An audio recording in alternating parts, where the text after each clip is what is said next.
Hey, what's up, guys? My name is Bryce. And I'm Sierra. We wanted to talk to you about a couple methods that we wanted to share with you about dreadlocks. It's pretty much all like the stuff that we've learned in our 2 months of having dreadlocks in before.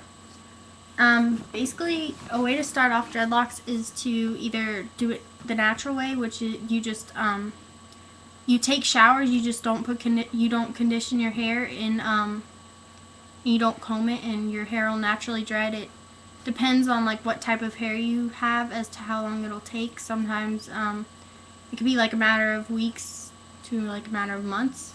Another way is to felt it, like you use a felting needle. That's very damaging to your dreads though, and after a while they'll probably fall out or you'll have to cut them off. Another method is to crochet it, which is something that we did in the beginning, and that's not too good either. You're not supposed to do that. It depends on what kind of needle that you use. One thing to do is don't use big needles. Big needles is not a good idea. But they're bad in general. We do not recommend crocheting because your dreads will fall out too. Interlocking is where you take the dread and you like flip it inside itself, like as to say the end would come through here, and it tightens your dreads. It makes an unnatural tightness, and that can also lead to premature dread loss. There's the back combing method, which most people do, and your hair has to be at least 6 inches long. You gotta have a comb. We recommend that you use a really good comb, as in good. You can find them at your nearest pet shops, like dog groomings and stuff like that. You can like dog grooming stores and stuff. You can find them there. But we didn't really know. So what we did was we went to one of our beauty supply stores around town, and we found a. It's a pintail comb. It's fine toothed. The animal comb that he was talking about, it could be a flea comb, or it could be just your pet, like your dog grooming comb, your brushes. So yeah, that's a pintail comb. And it's really actually back combing. All it's really doing is just speeding up the strategy of the natural dreads. Speeding up the process of speeding dreading up process, naturally. You don't have to back comb though. Like most people think you have to back comb, like otherwise your hair won't dread. It could take, like, if you just leave your hair alone, like don't brush it or condition it, your hair will naturally dread on its own, and that's something people don't understand. And even people, when they first get back comb dreads, they're like, oh my gosh, my hair's sticking up, it looks like crap. But get rid of all your mirrors. Yeah. Get rid of all your mirrors. Trust me, the first thing you're gonna say, if you have short dreads, or even big ones, long ones, they'll still stick up a little bit, but I mean they'll lay down. But if you have long dreads, and what they'll really do is, see, mine's only 2 months old, so they're kind of still sticking up, as you can see. You can see like how it's coming off my head a little bit and then dropping down. When I first had my first set of dreadlocks, I did the worst mistake ever by using wax, and my dreads stuck up forever. And now after a while, they're starting to lay down. And so short dreads too. Short dreads, trust me, they will lay down, believe it or not. After a while, probably about 2 months, they'll most likely start laying down a lot better than you figured. They'll start getting lighter. They'll start getting more locked. What happens is, like, your dreads are going to stick up in the beginning. This is where I was getting to. But after a while, they'll tighten up. Like, you see, like, mine are a lot tighter. Even though they're still loose, they're, like, a lot tighter. And like, the weight from it tightening will lay your dreads down.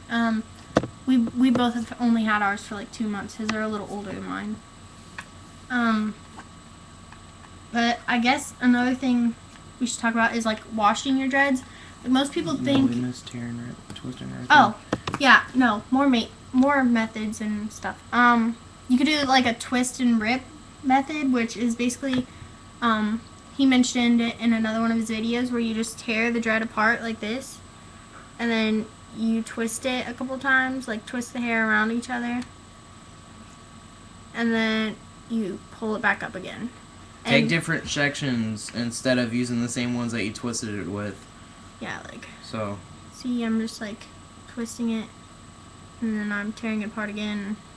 One thing I kind of did, too, I don't know if she knew about this or not, but what I did was, on some of my dreads, I actually after she twisted and ripped them, the parts that she twisted and ripped were kind of like in a snake tongue sort of still.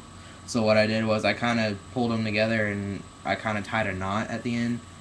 And that kind of works too a little bit with blended tips. If you want to blend the tips, that's another way you could do it. But let's go back to the methods and stuff. We'll get to that later. Yeah, I did both of our dreads, and time is a big thing. If you're going to back comb, usually for some people I've heard like 8 hours, but for me it took a couple of hours, and for him it took like all weekend long. Yeah, but we were lazy at the time. Well, I was lazy at the time. I didn't really want to do them. So, I guess for maintenance, usually dreadlocks don't require maintenance. You're not supposed to do anything to them. You're supposed to leave them alone and let them be. But he's trying to use this like it's called mango. It's mango called and lime. Mango and lime locking gel, especially made for dreadlocks or anything that you're trying to get to, like cornrows or braids that you put in your hair. If you want them to keep together, that's one good thing to use is Jamaican mango and lime locking gel. These people, they also make wax, but this is actually nothing like wax. I've actually talked to a couple of people, and my buddy Ricky, his sister has dreads too, and she uses this exact stuff. And she's been using it for a little while now, and she just quit using it, and her dreads look amazing. They're really cool looking. So this is one way you could do it. I mean, it's totally up to you guys. We're just giving you some tips. Yeah, I wouldn't recommend it though. I mean, truthfully, I don't like products. Me, I just, well, he's gotta look good for school. I don't. I'm homeschooled. Another thing we should talk about is like washing your dreads. Most people think that you don't have to dreads are really dirty and gross, but really you wash them when you want to. You can wash them every day, which I don't recommend, but you can wash them, I usually wash every other day. You can either use a residue-free shampoo like Dr. Bronner's. I need that. or I use Dawn to clean my dreads. I know that's really bad for your hair, but it leaves them all, it dries them out and gives me all these fuzzies, and my dreads eat them. Another thing you could use is the ACV baking soda rinse, which is apple cider vinegar and baking soda. You just use a little bit of each, and you just soak your dreads in them, and then you wash it out afterwards. It's kind of complicated too. That's why I wouldn't do it. It's a really complicated thing. But it's the best thing for you to wash your hair with. There's a website we went to when we wanted to get dreads. It's called Dreadlocks Site, and it's DreadLockssite.com. And they have a bunch of really helpful tips, and there's a bunch of really nice people on there. We're both on there. His is Tristan Bryce Rogers, I think, and mine's Sierra Lynn. You can find us if you want.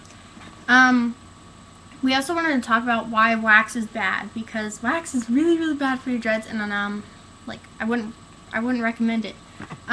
It's residue that won't come out unless you take drastic measures. I mean, you have to take boiling water, hold your dreads out like this and pour boiling water on it to melt the wax out of your hair, or you take an iron and you put a paper bag over it, and then you iron the paper bag, and the paper bag will be on your hair, so you're getting all the wax out of your hair.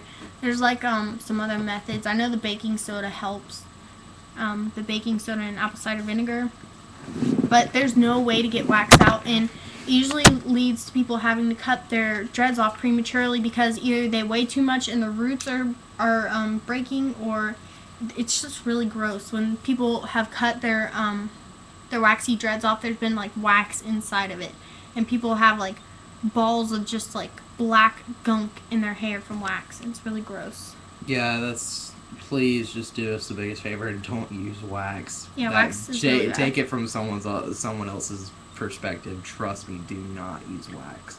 Worst thing for your dreads, I promise you that. And I know some people use, they do extensions, and we wouldn't recommend doing them until they're 6 months old, because the weight of the extensions will make your dreads come undone, your real actual dreads. I have extensions in. I put them in after 2 weeks, and so far my dreads have done okay. I mean,